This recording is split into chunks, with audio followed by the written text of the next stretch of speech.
Happy Thanksgiving, all. Today, I wanted to offer you a prayer by the late, great Howard Thurman, a great theologian, mentor to many, including the Reverend Dr. Martin Luther King Jr., activist, preacher. I like to end all of our Christmas services with his words about the work of Thanksgiving, and I wanted to offer you some of his words to sink into today. So I invite you to sink into this prayer of Thanksgiving by the late, great Reverend Dr. Howard Thurman. Today, he wrote, I make my sacrament of Thanksgiving. I begin with the simple things of my days, fresh air to breathe, cool water to drink, the taste of food, the protection of houses and clothing, the comforts of home. For all these, I make an act of thanksgiving this day. I bring to mind all the warmth of humankind that I have known, my mother's arms, the strength of my father, the playmates of my childhood, the wonderful stories brought to me from the lives of many who talked of days gone by, when fairies and giants and all kind of magic held sway.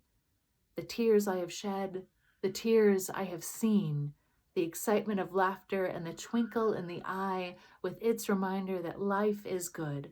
For all these, I make an act of thanksgiving this day. I finger one by one the messages of hope that have awaited me at the crossroads, the smile of approval from those who held in their hands the reins of my security, the tightening of the grip and a simple handshake when I feared the step before me, the whisper in my heart when the temptation was fiercest and the claims of appetite were not to be denied. The crucial word said, the simple sentence from an open page when my decision hung in the balance. For all these, I make an act of thanksgiving. I pass before me the mainsprings of my heritage, the fruits of labors of countless generations who lived before me, without whom my own life would have no meaning. The seers who saw visions and prophets, who saw visions and dreamed dreams, the prophets who sensed a truth greater than the mind could grasp and whose words could only find fulfillment in the years that they would never see. The workers whose sweat has watered the trees, the leaves of which are for the healing of the nations. For all this, I make an act of thanksgiving this day. I linger over the meaning of my own life and the commitment to which I give the loyalty of my heart and mind. The little purposes to which I have shared my loves, my desires, my gifts. The restlessness which bottoms all I do with its stark insistence that I have never done my best, I have never dared to reach for the highest. The big hope that never quite deserts me, that I and my kind will study war no more, that love and tenderness and all the inner graces of almighty affection will cover the life of the children of God as the waters cover the sea. All these and more than mind can think and heart can feel, I make as my sacrament of thanksgiving, he wrote, in humbleness of mind and simplicity of heart. So it's a slightly abridged version of his prayer.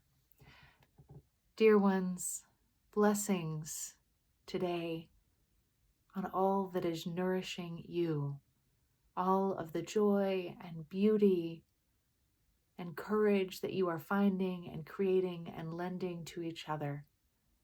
Blessings on all the ways that you are keeping yourself and others safe, that you are doing to keep all of us safe. Blessings on the ways you are doing things differently this year. Blessings on you.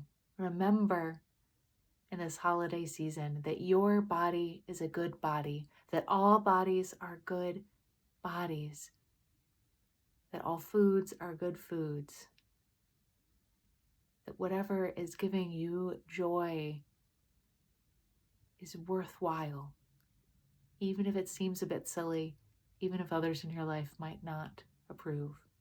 Remember that you are beautiful and wonderful as you are, that you are enough and you are not alone. Stay safe, Stay apart, stay connected, beloveds. Remember that you are enough and you are not alone. I love you. Happy Thanksgiving.